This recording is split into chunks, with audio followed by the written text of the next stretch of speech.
Assalamualaikum warahmatullahi wabarakatuh. Salam bahagia Bapak dan Ibu guru hebat.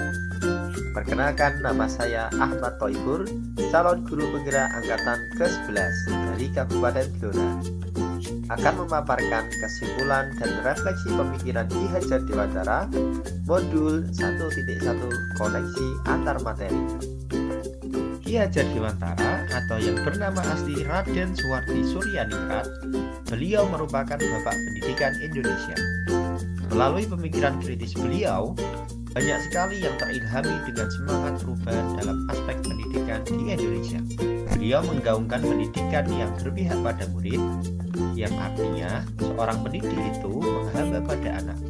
Seorang pendidik tidak menjadi aktor utama atau penguasa pada proses pembelajaran di dalam kelas. Di samping itu, murid berperan sebagai subjek pembelajaran, bukan lagi objek pembelajaran.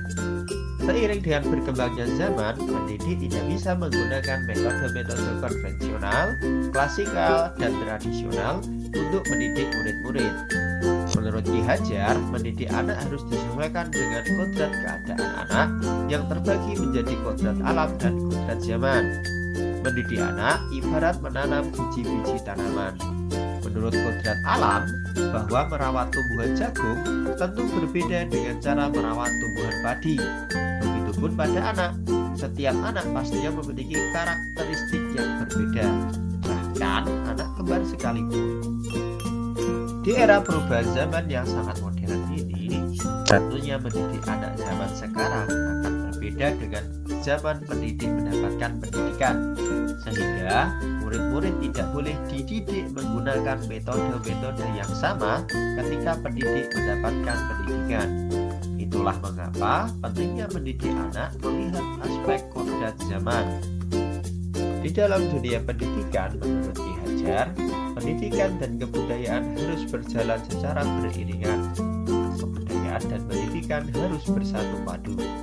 Oleh karena itu, beliau memiliki filosofi perubahan dalam dunia pendidikan atau dikenal dengan asas trikon: kontinu, konvergen, dan konsentris. Asas trikon yang pertama adalah kontinu. Jadi, pendidikan pada seorang anak harus secara berkesinambungan, tidak boleh terputus jenjang atau waktu tertentu, walaupun hanya dalam konteks pelajaran di dalam dan di luar kelas. Karena makna belajar itu sendiri adalah belajar sepanjang hayat. Asas kedua yaitu konvergen, bahwa di dalam pendidikan, seorang anak belajar dari berbagai macam sumber belajar dan metode belajar, mengintegrasikan berbagai macam disiplin ilmu, sains dan seni, teori dan praktek agar memperoleh wawasan yang luas. Asas yang ketiga adalah konsentris. Menurut asas ini, bahwa pendidikan yang digencarkan untuk semua lapisan masyarakat haruslah berakar dari karakter kebudayaan sendiri, tidak boleh mencerminkan sebuah budaya yang diimpor dari luar. Budaya yang melekat pada jati diri kita seperti gotong royong, religius, sopan santun, dan ramah tamah akan melahirkan budi pekerti yang baik pula dalam pendidikan. Sebelum saya mempelajari modul 1.1, saya belum banyak mengenal pendidikan yang berpihak pada murid. Ketika mengajar, saya seorang pendidik lebih banyak menggunakan metode klasikal. Peran saya sebagai pendidik lebih dominan, beberapa kali menjadi penguasa kelas, bahkan punisher atau penghukum saat murid melakukan kesalahan.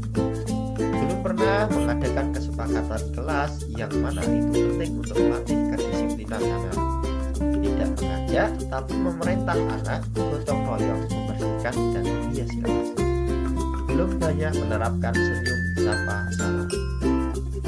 Setelah mengikuti pendidikan calon guru penggerak dan mempelajari modul 1.1, semakin kemari semakin paham arti pendidikan yang sesungguhnya, di mana saya terus mengupgrade keilmuan saya dan juga menerapkan mempraktekkan hal-hal positif ke dalam pendidikan sehingga tercipta budaya positif yang melekat pada laku anak. Saya mengajak secara bersama-sama Membersihkan kelas untuk suasana kelas yang bersih dan nyaman.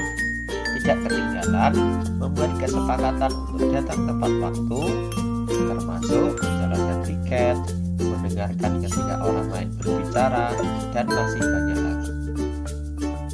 Untuk penerapan pendidikan yang berpihak pada murid, saya menerapkan adanya pembelajaran yang berdiferensiasi karena anggota kelas yang heterogen secara aspek level kognitifnya diperlukan metode tersebut. Tak cukup sampai di sana, saya menerapkan sebuah model pembelajaran inovatif yang mana setiap anak bisa mengekspresikan imajinasinya dalam bentuk gambar dan kemudian mempresentasikan hasil karyanya untuk mengasah public speaking-nya. Demikian paparan yang dapat saya sampaikan. Semoga video ini bermanfaat. Sampai jumpa di lain kesempatan. Salam bahagia Bapak Ibu hebat. Assalamualaikum warahmatullahi wabarakatuh.